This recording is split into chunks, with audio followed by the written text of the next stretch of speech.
और मित्रों, आज आप लोगों के सामने चुनाव के बाद आया हूँ और आजकल शादी विवाह का मौसम चल रहा है। तो शादियों में कैसी लड़की हो, कैसा लड़का है, इसकी चर्चा जब भी बायोडाटा जाता है तो उस पर होती है। तो उसी के संदर्भ में मेरा ये आज का वीडियो है। समय के अनुरूप है और बहुत ही आवश्यक है। ये वीडियो सुने तो आपको कुछ मदद मिल सकती है कि लड़के लड़कियों की शादी में अगर हम जाते हैं देखने तो हम क्या देखें उसमें। तो ये विवाह एक महत्वपूर्ण संबंधों का जरिया इसलिए भी है कि जीवन में दो बार आदमी के संबंध बनते हैं।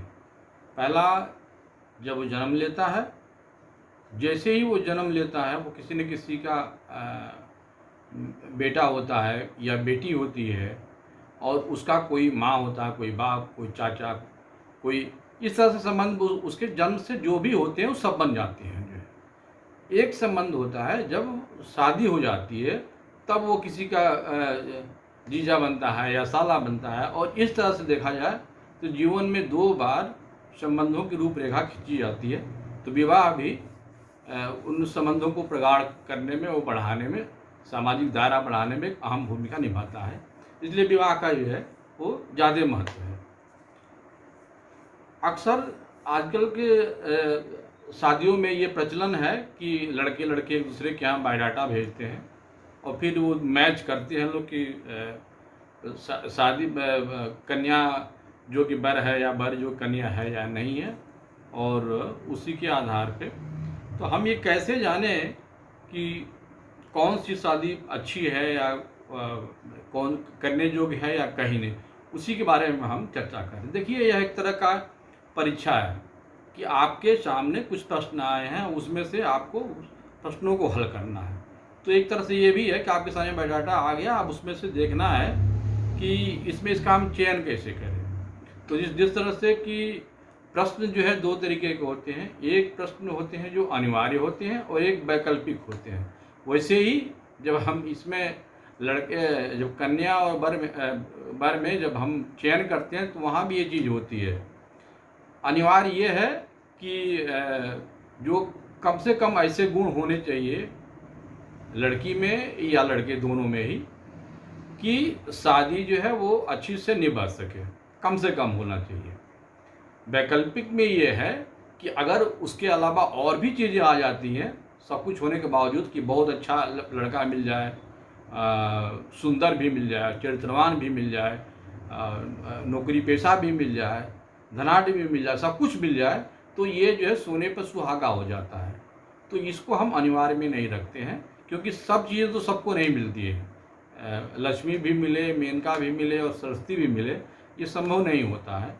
तो कुछ न कुछ हम लोग जो है कम्प्रोमाइज आदमी को करके ही चलना चाहिए जो है। लेकिन एक चीज़ मैं आपको बता देता हूँ, जब भी आप ये बात लड़की के लिए भी और लड़के के लिए भी समझने योग्य है कि जब भी आप एक कोई क्राइटेरिया बनाते हैं, अक्सर मैं देखता हूँ लोगों को कि वो अपना क्राइटेरिया बना देते हैं कि हमें लड़की साइंस की चाहिए या इंजीनियरिंग चाहिए या मेडिकल, कोई भी जो भी एक आप पात्रता आप निर्धारित करते हैं, जैसे ही निर्धारण करते हैं वैसे ही आप समझ लीजिए कि बहुत सी ऐसी अच्छी लड़कियां हैं जिनको कि आप पहले ही बाहर कर देते हैं। ऐसा तो कोई क्षेत्र नहीं है कि जिसमें कि लड़की अच्छी ना हो। ऐसा तो नहीं है कि वो अगर कला वर्ग की लड़की है तो वो बहुत ख़राब होगी, या विज्ञान की है तो वो बहुत अच्छी होगी, और बाकी सब खराब होंगे जो है। तो जो ये क्राइटेरिया है, ये जो पात्रता है, इसको अगर आप पहले ही कर देते हैं तो ये आप मान के चलिए कि आप बहुत से ऐसी लड़कियां जो आपकी जोगी थी और आपके शादी के लायक थी, उनको आप पहले ही रिजेक्ट कर देते हैं। तो मेरा मानना ये है कि जब भी आप लड़की के ये नो करें तो ये पहली प्राथमिकता मत रखिए, ठीक है। आप हो सकता है कि आप जहाँ पे नौकरी कर रहे हैं वहाँ पे ज़रूरी है जॉब करना, और आप जिस फील्ड में हैं उसी फील्ड में चाहिए, लेकिन ये प्राथमिकता मत बनाइए। इसको मिल जाए तो ठीक है, वरना क्योंकि विवाह तो पूरे जीवन भर के लिए है ना, उसमें ये चीज़ें अड़चन आती हैं जो। अब मैं आपको आता था कि और भी क्या क्या क्वालिफिकेशन होने चाहिए जो है। तो जो सबसे जो प्रमुख चीज़ होती है वो होता है शिक्षा, एजुकेशन। स्वाभाविक है, चाहे वो लड़की हो या लड़का हो, एटलीस्ट कम से कम ग्रेजुएशन से आदमी चाहेगा कि ग्रेजुएशन तक भाई लड़की लड़का पढ़ा लिखा हो, बढ़िया हो। लेकिन इस क्वालिफिकेशन से और समझदारी में, दोनों में कोई समानता नहीं है। कि अगर कोई पता लगा कोई पीएचडी डिग्री लिया हुआ हो तो वो समझदार होगा, और जो एक इंटर और ग्रेजुएशन किया हुआ जो बालक या बालिका है वो उतनी समझदार नहीं होगी। सामाजिकता दूसरी चीज़ होती है, समझदारी दूसरी चीज़ होती है, और ये शिक्षा ग्रहण करना जो है ये दूसरी बात होती है। तो इसमें थोड़ा सा मूलभूत अंतर आपको ये समझ लेना चाहिए। हमको किस तरह का शिक्षित लड़का या लड़की चाहिए, ये देखना बहुत ज़रूरी होता है। कभी कभी ऐसा देखने में मिलता है कि अगर आप सर्टिफिकेट में पता लगा कि सब कुछ बढ़िया हुआ है, और अगर आप धरातल पे आइए तो पता लगा कि वो डिग्री किसी काम का ही नहीं है। तो सब कुछ कागज़ पे ही ना हो, बातचीत के माध्यम से आपको एक अनुमान लगना चाहिए कि हाँ ये अमुक बालक या बालक पढ़ा लिखा है और उसका ये स्तर भी है, इस पढ़ाई से अपने बाकी जीवन को भी सुधार सकते हैं। उसके बाद आता है कि शारीरिक बनावट। भाई स्वाभाविक है कि हर आदमी चाहता है कि हमको सुंदर अपनी मनपसंद की जो है जोड़ी मिले जो है, चाहे लड़का हो तो लड़की हो, लड़की हो तो लड़का हो जो है। लेकिन सुंदरता का पैमाना और खूबसूरती और सुंदरती, ये दोनों दो अलग अलग चीज़ें हैं। हो सकता है कि हमको कोई बहुत खूबसूरत लग रहा हो, लेकिन वो किसी दूसरे को नहीं लग सकता है जो है। तो वो ये कौन सी चीज़ है जिसको कि देख करके हम अंदाज़ लगा सकें या हमें वो देखने में अच्छा लगे जो है, इसका निर्धारण करना ये आसान नहीं है। तो सीधा विकल्प ये है कि आप बाकी चीज़ों को देखिए और उसके बाद से तब देखिए कि हाँ, ये मेरे साथ अगर समाज में अगर बाहर निकलते हैं, घर में या बाहर में, तो वो ऐसा हो कि लोग न पसंद न करें जो है। मतलब कि कहने का मतलब ये है कि हाँ, एक लगे कि हाँ जोड़ी ठीक है, तो उससे आपको कोई तकलीफ़ नहीं है चलने में, क्योंकि सामान्य जो औसत जो लोग होते हैं वो इसी कैटेगरी में आते हैं। तो वो भी वहाँ भी आप अपने को जो है एक्सट्रीम पर मत ले जाइए। एक औसत जो एक लड़की या लड़का के बारे में होना चाहिए, उसी रूप में आप अपनी पात्रता जो है जांचें। इतना याद रखिए कि आप शादी करने जा रहे हैं किसी लड़के या किसी लड़की से, आप फुट और इंच से शादी नहीं कर रहे हैं, इतना ख्याल रखिएगा। तो फिर ये चीज़ें जो है ये आपको बाधाओं में नहीं आएगी कि हमको इतनी लंबी लड़की चाहिए, इतना लड़का लंबा चाहिए। ये सब कुछ क्राइटेरिया उस तरह से नहीं बनाया जाता है।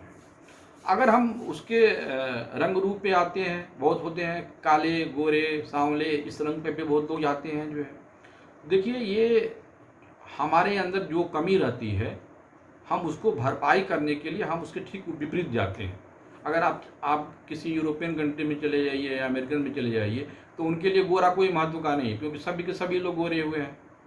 तो उनको अगर चॉइस करना हो तो हमें लग रहा है कि जो इंडियन जिनका कलर ब्लैक होता है, वो हो सकता है कि वो इसको प्रीफर करें जो है। यहाँ भी वही चीज़ है कि अगर हम अपने को दबे हुए महसूस करते हैं तो हम चाहते हैं कि वो एकदम गोरी लड़का हो या लड़की हो जो है। तो रंग का मतलब ये है, देखने में ज़रूर है कि आप जो कहीं निकले बाहर तो आपको ये कोई ना कहे भाई कि आप किसके साथ घूम रहे हैं, जो बहुत कुरूप ना हो जो है। देखने में लगे कि जोड़ी सब कुछ ठीक है। तो कलर का भी बहुत अधिक जो है वो शादी में महत्व का नहीं होता है। किसी भी अनजान जो लड़का या लड़की हैं जो है, तो उनके कैरेक्टर के बारे में कितना हम अंदाज़ लगाएंगे, बहुत अंदाज़ नहीं लग पाता है। और जब आप लड़की या लड़का देखने जाते हैं तो वो जो 5 या 10 मिनट का जो समय होता है उसमें भी कुछ अंदाज़ नहीं लगता है। इसीलिए लोग परिवार या ख़ानदान देखते हैं। लोग ये कहा जाता है कि भाई आनुवंशिकी भी कोई चीज़ होती है, और अगर उनके परिवार के लोग अच्छे संस्कार के रहे हैं तो ये देख करके कि ये उनके बच्चों भी संस्कारिक होंगे, एक आधार ये भी बनता है। अब उसके बाद हम आते हैं कि आजकल जनरली जो शादियां हो रही हैं, सब लोग खोज रहे हैं कि वो नौकरी वाला पेशा वाला लड़का होना चाहिए। यह एक समाज में एक बहुत बड़ा ड्रॉबैक इसको हम कह सकते हैं। यूँ तो रोजी रोटी के लिए ज़रूरी ज़रूर है जो है, लेकिन पद से शादी करना, लोग आजकल लड़कों की शादी नहीं कर रहे हैं, उसके पद से शादी कर रहे हैं। जहाँ कहीं भी ये चीज़ें हैं, ये शुरुआत में तो अच्छा लगता है ज़रूर, लेकिन बाद में चल कर के ये दुराव पैदा करता है। स्पेशली वहाँ पे जहाँ यहाँ का आपका जो कल्चरल जो रिलेटिविज़्म है, सोशल जो स्ट्रेटिफिकेशन है, सामाजिक जो स्तरीकरण है, अगर बहुत गैप हो गया, मान लीजिए, सपोज कर लीजिए कि आप एक साधारण परिवार के व्यक्ति हैं, मीडियम परिवार के व्यक्ति हैं, और अक्सर ये देखा जाता है कि जनरली जो भी परीक्षाएं जो पीसीएस आईएएस की हैं, वो सामान्य मध्यम वर्ग के ही लड़के क्वालिफाई करते हैं। जो है वो बहुत ऐसा कम होता है कि बड़े अच्छे घर के लोग आईएएस पीसीएस बने जो है। तो उसके बाद होता क्या है कि उनकी शादियों के लिए लंबी लंबी लाइनें जो है वही लगाती हैं जो ऑलरेडी कहीं ना कहीं आईएएस पीसीएस से उन्हीं की लड़कियां हैं, वहीं पे रिश्ता आता है जो है। और ये जो जब शादियां होती हैं, आप एक सामान्य परिवार के और एक अधिकारी के बेटी से जब शादी लड़के की हो जाती है, या उसके उलट कह दीजिए, तो ये बेमेल हो जाता है। बेमेल इस तरह से कि आपका जो सांस्कृतिक जो समूह है जहाँ आप रह रहे हैं, वहाँ में बहुत अंतर है। तो ये आगे चल करके दिक्कत होती है। तो कोशिश करना चाहिए कि अपने ही समाज के स्तर में शादियाँ जो है लड़के या लड़कियों के जो है वो देखी जाए और की जाए। इसके अलावा अब हम जैसे मान लीजिए कि लड़का और लड़की एक दूसरे के पास जाते हैं, जैसे कि आजकल इंगेजमेंट वगैरह होता है, तो उसमें वो 10 मिनट के 20 मिनट के जो समय मिलता है, उसमें कैसे पहचानें या कैसे तय करें कि ये लड़की हमारे लिए सूटेबल है या लड़का सूटेबल है। तो देखिए, इसमें हम अच्छे के बारे में अगर सोचें तो इसका चयन करना बड़ा कठिन हो जाता है। लेकिन जब भी ऐसे मौका मिले, अगर आप लड़के हैं और आप लड़की देखने जा रहे हैं या लड़की लड़का देखने जा रहा है, तो ये सवाल सवाल मेरे ख्याल से ये पूछ लेना चाहिए कि भाई आपके अंदर, चूँकि ये मानव समाज है, हर आदमी के अंदर कुछ न कुछ अच्छे और कुछ न कुछ अच्छाई कुछ न कुछ बुराई होती है। तो अच्छाई तो मान लीजिए जो है वो कम से कम आपके पास 4-5 ऐसी आदतें बताइए जो आपको लगता है कि आपके अवगुण हैं, वो नहीं होने चाहिए। यह जो उत्तर है उसका जो है, ये बहुत हद तक आपको बता सकता है कि हाँ, ये हमारे साथ शादी निभाने लायक है या नहीं है। अगर वो ठीक से अपने अपने अंदर की जो चीज़ें हैं वो आपसे बता दे रहा, तो ये भी एक माना जाता है, ये उसकी अच्छाई है कि आपके अंदर की बात भी आपके सामने, वो बुरा भी है तो भी कह रही है, लड़की हो या लड़का हो जो है। और आपको भी ये अंदाज़ा होना चाहिए कि जो वो अपने अंदर की जो कमी कह रही है, उतना कमी तो मेरे अंदर भी है जो है। तो एक उससे अंदाज़ा लग सकता है कि हाँ, ये इनकी थॉट प्रोसेस जो है वो हमसे मेल खा रही है और ये शादी जो है करने योग्य है। तो मैंने जितनी भी चीज़ें बताई, अच्छाई क्या है ये तो आप निर्णय कर लीजिएगा, लेकिन किन किन पे नहीं करना हो वो मैंने आपको बताया। पहला क्या कि पद से शादी मत कीजिए। दूसरा क्या, कभी भी फुट और इंच से शादी मत कीजिए। लड़की और लड़के से आपकी शादी करनी है, गोरा और काले का भी महत्व नहीं है। और एक बहुत बड़ा वो अपना वो स्केल मत कीजिए कि मुझे विज्ञान की लड़की चाहिए, कि मुझे आर्ट्स की लड़की चाहिए, मुझे एमबीबीएस की लड़की चाहिए। मैंने ये देखा है समाज में कि ऐसे जो लोग भी चलते हैं, तो शुरू में तो ये पहले ये लड़कियां छांटते हैं लड़के लोग जो है, और बाद में ऐसी स्थिति होती है कि अब इनको लड़कियां छांटने लगती हैं। नतीजा शादी में देरी होती है, जब फिर बाद में होता है तो फिर बेमेल शादियां हो जाती हैं। तो आप कोशिश कीजिए कि कोई भी एक क्राइटेरिया ना बनाइए। कोई अगर आपके लायक मिल जाता है तो बढ़िया है, नहीं तो लड़कियां चाहे वो आर्ट्स की हों, साइंस की हों, ग्रेजुएशन की हुई हों, सब कुछ जो है वो सब के सब अपने आप में वो अच्छी होती हैं। अब एक अक्सर ये देखा जाता है कि परिवारों में भी जो है कुछ लोग जॉइंट फैमिली को अच्छा मानते हैं, कुछ लोग न्यूक्लियर फैमिली को अच्छा मानते हैं। मेरा अपना ये विचार ये है कि देखिए, जो जॉइंट फैमिली में रहा होगा, चाहे लड़की हो या लड़का हो, तो उसमें चूँकि बहुत लोग होते हैं, बहुत लोगों के अलग अलग विचार आइडिया होते हैं, उनके थाट जो है वो अलग डाइवर्सिफाई होता है, और उसमें जब बच्चा जो पलता है उसका ब्रिंगिंग अप होता है तो उसको समस्याओं से जूझने की क्षमता उतनी ज़्यादा होती है। इसलिए वो हर एक परिस्थितियों में अपने को वो सही रख सकता है, निर्णय ले सकता है बढ़िया।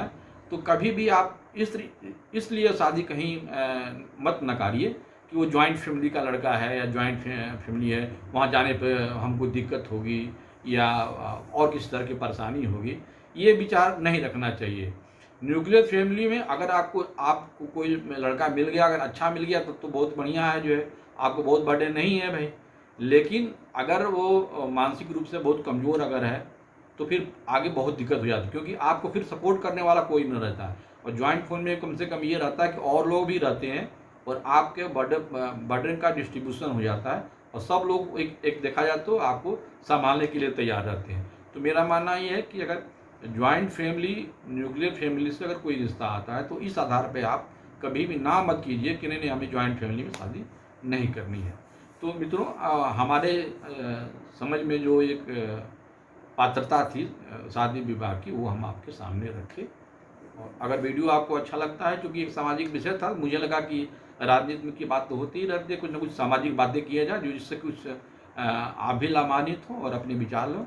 और अगर ये मेरा वीडियो अच्छा लगता है तो आप सब्सक्राइब करें और बेल आइकन दबाएं ताकि समय समय पर आपको ये वीडियो भी मिलता रहे। मेरी कोशिश रहेगी कि हम कुछ सामाजिक पहलू पे और भी बात करें, क्योंकि मुझे लगता है कि हम लोग की आपस की जो चीज़ें होती हैं जिसमें हम अक्सर उलझे रहते हैं, हम उनको छोड़ देते हैं जो है। और ज़रूरत है आज समाज में ऐसे ही बातें करके एक दूसरे को समझने की, पास आने की। बहुत सी ऐसी चीज़ें होती हैं कि आदमी के अंदर जो भाव होता है वो प्रकट नहीं कर पाता है, तो आपसी बातचीत से भी कुछ न कुछ तनाव भी दूर होता है और बातों से कुछ मदद भी मिलती है। तो हो सकता है कि हमारी वीडियो आपके काम आए। तो मेरी अगली वीडियो का इंतजार कीजिए। सब्सक्राइब, अगर ये वीडियो अच्छा लगता है सब्सक्राइब जरूर कीजिए और बेल आइकन दबा के, ताकि आपको समय समय पर मेरा ये वीडियो जो है आप तक पहुंचता रहे। नमस्कार।